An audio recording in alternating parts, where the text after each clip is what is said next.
अभी मैं देहरादून गांधी पार्क में मौजूद हूं और आज यहां पर हमारे स्वर्गीय स्वतंत्र पत्रकार राजीव प्रताप भाई को न्याय दिलाने के लिए उनके परिवार ने एक दिन का सत्याग्रह यहां पर रखा है और परिवार परिजन और उनके चहेते लोग यहां पर आज धरने पे बैठे हैं, जिसमें मांग है परिवार की कि जो जांच एजेंसी है उससे जो जांच इन्हें उपलब्ध कराई गई उत्तरकाशी पुलिस प्रशासन द्वारा, उससे कहीं ना कहीं ये संतुष्ट नहीं है, जिसके कारण ये चाहते हैं कि सीबीआई जांच की संस्तुति सरकार दे और सीबीआई जांच इस प्रकरण में हो, क्योंकि इन्हें कोई साजिश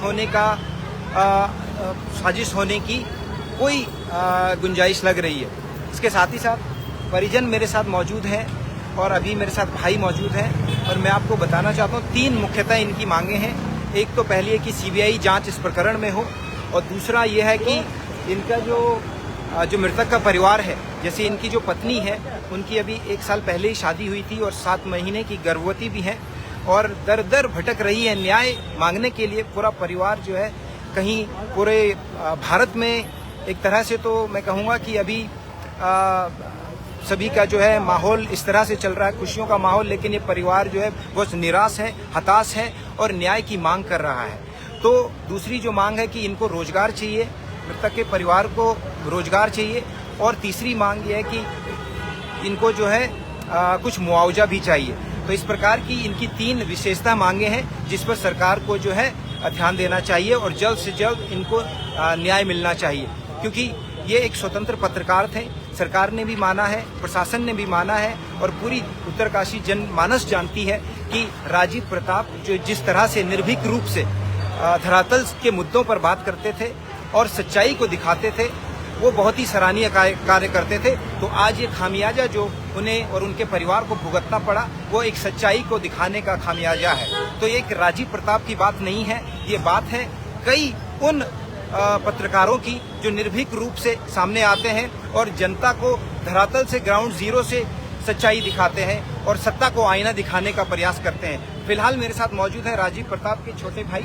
मैं इनसे पूछूंगा कि आपकी क्या मांग है और क्या आपको संदेह हुआ, उत्तरकाशी पुलिस ने जो जांच रिपोर्ट दी है उस पर क्या संदेह आपको हुआ है, आप बताइए। सर, सबसे पहले तो हमारी ये मांग है कि इसमें निष्पक्षता से जांच हो जी। इसमें सीबीआई जांच की हम मांग कर रहे हैं। हाँ। और ये है कि हमें उत्तरकाशी पुलिस पे मतलब मुझे तो भरोसा नहीं हुआ है। हाँ। और मुझे उनकी जो बयान थे वो भी मुझे थोड़ा सही नहीं लगे, क्योंकि जब गाड़ी गिरती है तो गाड़ी जब एक्सीडेंट हो जाता है तो वो किसी की भी गाड़ी हो, हाँ। उस गाड़ी को दूसरे दिन निकालना चाहिए। हाँ। लेकिन वो गाड़ी 4-5 दिन बाद निकलती है। हाँ। अगर उसके अंदर इंसान होता, हाँ। और वो किसी ऐसा हो सकता था कि वो फिर से ठीक हो जाए, हाँ। तो क्या उसे जल्दी से उस गाड़ी में जल्दी से नजर नहीं डालनी चाहिए थी?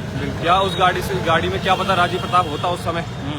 तो अब गाड़ी जो लॉक थी, गाड़ी के अंदर से इतना बड़ा 5.5 फीट का इंसान बाहर निकल गया। हाँ। ये कैसे हो गया? गाड़ी जहाँ से गिरी है वहाँ पे ऐसा लगता भी नहीं है उस घटना को देख के कि यहाँ पे कोई एक्सीडेंट हुआ है। हाँ। और ऊपर से जब बॉडी जो बैराज तक बही है तो वो 7 किलोमीटर 8 किलोमीटर की रेंज हो सकती है लगभग। हाँ। तो वहाँ पे भागीरथी नदी का जो जल प्रवाह है और जो कंकड़ पत्थर है वहाँ पे, तो जब इंसान इतने दूर बहेगा तो क्या उसकी बॉडी में खरोंच ही नहीं आएगी, रैसेस नहीं पड़ेंगे?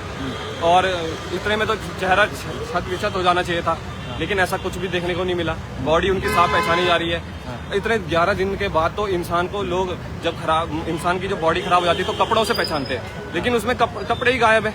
ऐसे कैसे हो सकता है कि कपड़े गायब हो गए? इसमें मतलब कहीं न कहीं आपको एक साजिश लग रही है। हाँ, बिल्कुल साजिश ही है ये। और क्या हो सकता है, क्योंकि 11 दिन तक कोई इंसान गायब है, उसके बाल हमारे जैसे ये नॉर्मल इंसानों के जैसे जो बिल्कुल हेल्दी लोग हैं अभी। हाँ। और उनका जो चेहरा साफ पहचानने में आ रहा है और जो ऊपर चेस्ट है उसका तो नेचुरल कलर है इंसान का, उसमें नसें भी वैसे ही दिख रही हैं जैसे नॉर्मल इंसान की नसें दिखती है। तो और जो ये चोटें हैं उसमें इतने, अगर बाई चांस उससे गाड़ी गिरी है और वो गाड़ी के अंदर था, तो गाड़ी में जब इधर बाउंस होगी तो उसमें इंसान के परचक्के उड़ जाने चाहिए थे। ऐसा तो कुछ हुआ नहीं है। उसे ऐसा लग रहा है कि जैसे किसी ने पकड़ के नदी में बांध के रखा हो, या और वो बॉडी मुश्किल से 5-6 ज्यादा से ज्यादा 7 दिन, ये 11 दिन तक, और इतने दिन तक इंसान नदी में गायब है। गाड़ी वहाँ गिर गई है, कोई गाड़ी को देख रहे हैं वहाँ पे, 4-5 दिन तक गाड़ी बाहर निकल रही है। डॉग एसडीआरएफ उत्तरकाशी के पास पहले से थे। डॉग स्क्वाड देहरादून से क्यों मंगाया जा रहा है? उसमें भी कार्रवाई करने में देरी भी 2 दिन उसमें लग गए। और बाद में मुझे जब हम डीएम कार्यालय गए थे तो वहाँ पे हमें SDRF वहाँ पे पता चला कि डॉग पहले से यहाँ उपलब्ध हैं। तो ये सारी चीजें हैं जिससे संदेह उत्पन्न होता है। ठीक है, तो कहीं ना कहीं परिवार को लग रहा है कि ये एक साजिश के तहत ये प्रकरण को जो है ठिकाने लगाया गया और स्वतंत्र पत्रकार राजीव प्रताप भाई को इस प्रकार से जो है किसी ने मौत के घाट उतारा है। दूसरी तरफ प्रशासन से पूछना चाहता है आज पूरा उत्तराखंड कि राजीव प्रताप को न्याय न मिलने का आखिर क्या कारण है। क्या उसके लिए सीबीआई जांच की संस्तुति अगर आप देते हैं तो कई बड़े पर्दे खुलने के आपको चांसेस लगते हैं। तो इस प्रकार की बातें होने लगी हैं। तो हम भी यही चाहते हैं कि राजीव प्रताप भाई को न्याय मिले। उनके परिवार की जो 3 मुख्यतः मांगे हैं उन मांगों पर सरकार ध्यान दे, क्योंकि वो एक पत्रकार थे, स्वतंत्र रूप से काम करते थे, ईमानदार थे। और उनका जो पेज था दिल्ली उत्तराखंड लाइव फेसबुक पर, उस पेज से हमने देखा है कि उत्तरकाशी की जनमानस की जमीनी स्तर की आवाज बन करके वो सभी के साथ खड़े रहते थे।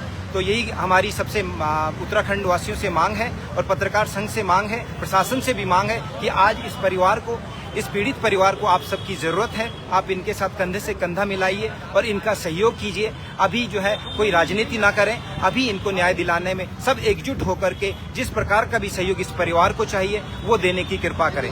तो यहीं पर फिलहाल वीडियो समाप्त करता हूँ। धन्यवाद। जय हिंद, जय देवभूमि, जय उत्तराखंड।